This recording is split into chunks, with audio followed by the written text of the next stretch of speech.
Hi, and welcome to This Week in East Brunswick, the Township's weekly news and information program.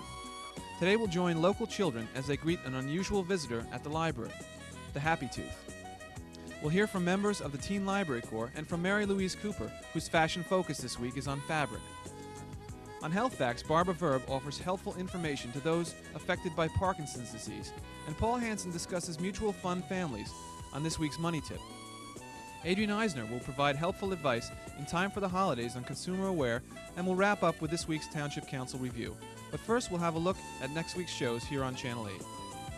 Monday at 10 a.m., join Lenore Kulik for exercise and information about managing stress on Look Great, Feel Great.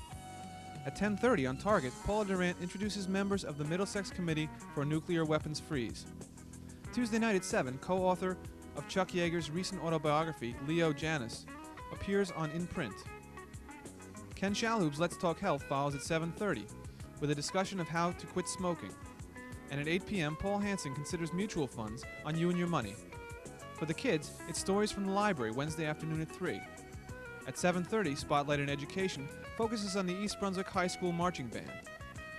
Check our program guide for repeat casts and sports events, and tune in again next Thursday at 7 and 8 for another edition of This Week in East Brunswick. Last week, children gathered at the library for a visit with a special ambassador from Colgate-Palmolive. The Children's Department at the library arranged this visit with Happy Tooth, a walking, talking, molar-shaped robot created to help educate youngsters across the country on good dental hygiene habits. Ted Bergert introduced Happy Tooth, who talked with the kids and then quizzed them. Happy Tooth, Happy Tooth, Happy Tooth.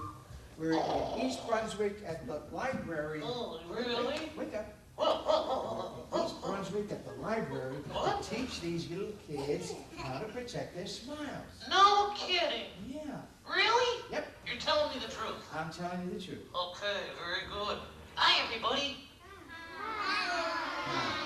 Do you guys all brush your teeth after every meal? Very good. Who knows what a cavity is? Does anybody out there know what a cavity is? You have one. You have one. Well, Yeah, you come on up and tell Happy Tooth what a cavity is. come on up here, you cool little dude. What's your name? A pleasure to meet you. Wash your hands. Thank you very much. So what do you think a cavity is? You don't know, huh? Well, you know what it is? It's a hole in your tooth. You don't want to have holes in your teeth, do you? You don't want to have holes in your teeth because then your teeth will look like Swiss cheese. What's your name? Who? Jody. Okay, Jody. You look like a pretty smart little woman. Let me think of a good question for you, Jody, baby. I should go to the dentist at least twice a year, yes or no? Yes. She's right. Very good. Give her a hand. Hand. That's it. All right. Okay, Jody, who's that little man behind you? Is that your husband? No. What's your name? Michael. Hi, Michael. Want to shake hands?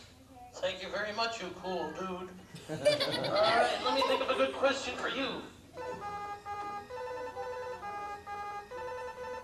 The string I use to clean between my teeth is called dental floss. Yes? Or no? Yes or no? He's right. He's right. Give him a Very hand. good. Dental floss.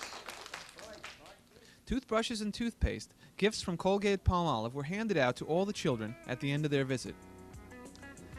Now let's join Mary Louise Cooper for Fashion Focus.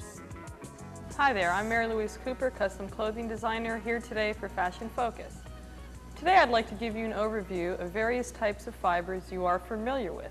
I am sure, though, that you have come in contact with fiber names that do confuse you. Each have their pros and cons, and you must determine which is most suitable and appropriate for you. I will point out their advantages and disadvantages through the use of garments. The outfit I am wearing is composed of rayon, a fiber which has advanced quite a bit in the last few years. You can see by the cigarette pattern and its smoke that beautiful colorings can be achieved. Rayon does not pill, as it is a cellulose fiber, and static electricity is no problem. Usually it must be dry cleaned, but sometimes may be hand washed. Generally speaking, it is a very comfortable fiber to wear. Here we have a silk dress which falls a bit more on the dressy side. You can tell by its exotic print that it takes dye well, a great benefit of silk. Its affinity to dye is like no other fiber. Beautiful and rich colors and patterns can be achieved. Many people assume silk wrinkles terribly. This is true on the lower end of the price scale, as is true for polyester, but as this garment shows, no wrinkles are visible. This is because of two factors. Firstly, this is a medium-priced silk, but most importantly because this is woven in a jacquard pattern and in addition has the Chinese floral overprint. A fabric's weave is of prime importance. You should keep in mind that a good piece of silk can be competitively priced with a better polyester fabric. This is an all-wool contemporary suit in a Prince of Wales plaid. As we all know, wool is a great insulator, making it perfect for cold weather dressing. It also absorbs dye very readily, as seen in this vibrant plaid. It wrinkles very little, making it most suitable for all-day wear. With proper care, wool garments can easily last a long time. Most do need to be dry cleaned unless labeled hand washable. This is a popular silhouette all-season dress with matching kimono jacket. It is made up in a quality polyester. You can see that it does flare beautifully. This outfit would travel well as any wrinkles will hang out, and it can be hand or machine washed and will dry quickly. Static buildup can be a problem, and you must be careful with grease-based foods falling onto it, as these stains are very difficult to remove. Because polyester is a man-made fiber, it absorbs moisture poorly and is therefore hot to wear in more humid weather. Here is a silk brocade cocktail coat dress. Its styling is more tailored, but the beautiful fabric connotes a feminine air. The intricately woven pattern and its texture is achieved by the use of silk fibers, which are lustrously dyed. This type of finished fabric is very difficult, if not impossible, to achieve in a polyester. It will hardly show a wrinkle.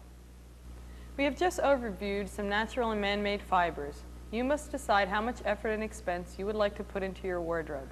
I hope this information will help you select clothing which is most appropriate for your lifestyle.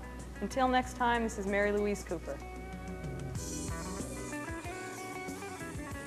Welcome to the Place is Right game show. Our contestants for today are Theresa and Michelle. Our first question is, where can you go for a great selection of VCR tapes? Theresa? Sorry, the answer was the East Brunswick Public Library. Question number 2. Where can you see your favorite family and farm films free? Michelle? The library. Exactly. Question number 3. Where can children go to find great reading and loads of activities all year long? Theresa? The library. Right. Okay, this is the fourth and final question. Where can you find 48 copies of the latest bestseller by Judith Krantz? Michelle? At the library. You got it! Yay! You win an all-expense-paid trip to the East Brunswick Public Library. If you want to feel like a winner too, visit your library today. And now for health facts with information for those affected by Parkinson's disease. Barbara Verb is coordinator of the Health Education Department at Robert Wood Johnson University Hospital. I'd like to spend a few minutes talking about Parkinson's disease. The Health Education Department of Robert Wood Johnson University Hospital is the New Jersey Center for Parkinson's Information and Referral Research. Parkinson's is a disease that was formally identified in 1871 by James Parkinson. It is a progressive disease that affects movement. It affects approximately 1 in every 500 people and does tend to affect the older group of people over the age of 50. It seems to affect males and females equally. The problem with Parkinson's as a disease is that part of the brain no longer makes enough dopamine. Dopamine is a chemical that helps the transmission of nerve impulses. Also, as a result of a lack of dopamine, there also is an imbalance with another substance in the body called acetylcholine. As a result of these deficiencies, some of the signs and symptoms of Parkinson's disease include shaking and tremor, particularly at rest, and the shaking and tremor seems to get even a bit worse under times of stress. It starts out very slowly, and then the symptoms becomes much more noticeable over the course of years. Other symptoms include Muscle stiffness, person might find that he's having problems buttoning buttons, which normally was an easy task for them. Bradykinesia, which is difficulty initiating or starting a movement, sometimes is another symptom. Loss of balance, impaired equilibrium, a shuffling gait, freezing. These are all some of the symptoms. The symptoms are very individualized, and the progression of the symptoms also is very individualized. There is no cure for Parkinson's disease. We do have some drugs, L-DOPA, which changes to dopamine when it reaches the brain, and we do have some medications that decrease the effects of acetylcholine. However, the hospital does have, in addition to a neurology department at the Robert Wood Johnson Medical School, we offer various support groups for those people that have Parkinson's disease and are involved in the care of Parkinson's. We have a spouse or caretakers group that meets at the hospital every third Thursday of the month from 12 to 1 in the afternoon. There also is a Parkinson's support group, and this meets directly after the spouse group, and it is at 1:15. There is no fee to participate in the support groups, and should you like additional information, you may call 745-7520. I'm Barbara Verb, and this has been Health Facts.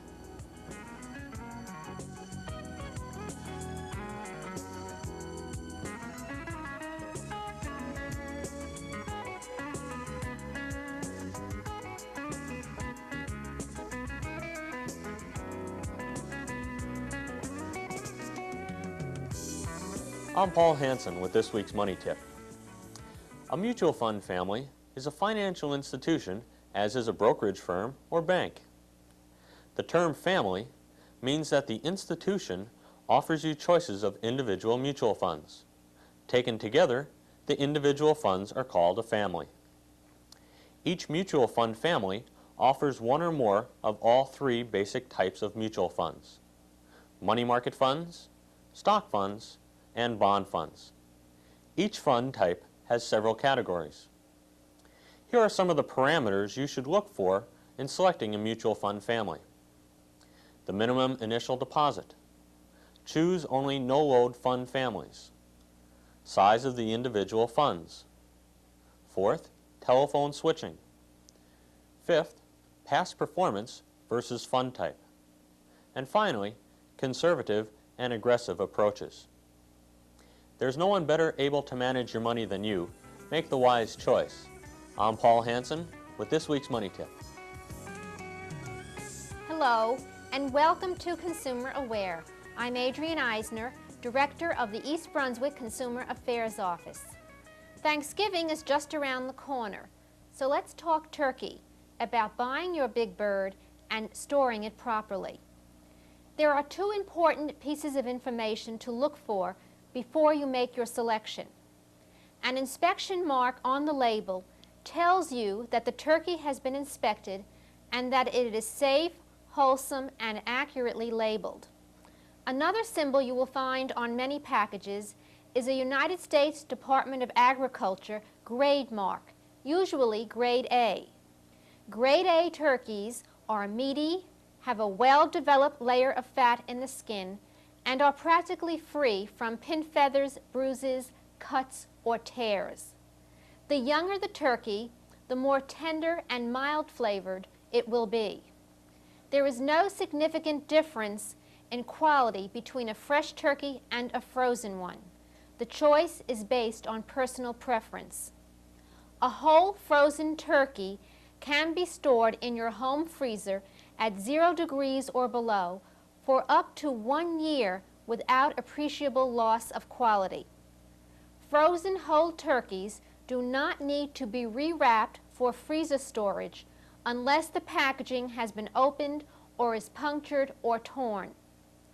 The USDA recommends that for optimal safety, buy a fresh turkey only if you do your shopping within 1 to 2 days of when you plan to serve it. Once you have decided on the type of turkey you want to buy, the next question is how big it should be. you can figure on 1 pound of turkey per person. If the turkey is pre-stuffed, allow 1 1/4 pounds per person. Thawing the turkey in the refrigerator is the preferred method for safety reasons, but you can also thaw it in cold water. The key to preventing excessive bacterial growth is to keep your turkey cold while it is thawing. A turkey can also be thawed in a microwave oven. Check the manufacturer's directions for the size turkey that will fit in your oven, the minutes per pound, and the power level to use for thawing. Keep a pre-stuffed turkey in the freezer until you are ready to use it. It should not be thawed because bacteria can develop in the stuffing while the turkey thaws. If you have any further questions about poultry food safety, you can call the United States Department of Agriculture Meat and Poultry Hotline. The telephone number is 800-535-4555. That's the Meat and Poultry Hotline at 800-535-4555. If we can help you with any other consumer-related problems, please contact us at the East Brunswick Consumer Affairs Office. We're in the office Monday through Friday from 9 a.m. until 5 p.m. Our telephone number is 390-6954. Thank you for joining me on Consumer Aware. Hope I'll be seeing you again next week. Following the presentation of colors by Brownie Troop Number 55, the Township Council commenced with ordinances requiring a public hearing. Half a dozen mothers of children attending Central School spoke against an ordinance which would have prohibited parking on the cul-de-sac of Quincy Road. The Council defeated the ordinance and tabled two which would have rezoned areas north of Stratford Road. The county widening of Cranberry Road requires replacement of utilities along the road. The Council adopted an ordinance authorizing the Township to relocate those utilities now existing along Cranberry Road. Also adopted was a resolution awarding a contract to John Patrick & Sons for construction of a pavilion at Diedrichson Park, north of the county fairgrounds. That's all for this week. Join us again next Thursday night for another edition of This Week in East Brunswick. The East Brunswick Rescue Squad is a volunteer organization serving the emergency medical needs of East Brunswick. The Rescue Squad is a critical need for new members. To become a member of the Rescue Squad, you must have a standard first aid card and a cardiopulmonary resuscitation card. The minimum course requirements will be provided by the squad at no cost to the member. You must be at least 18 years old to join. For a rewarding and fulfilling experience, please join in our efforts to help our community in their time of need. You may contact the Rescue Squad for more information by calling the answering machine at 238-8739. We look forward to seeing you as a member of the East Brunswick Rescue Squad.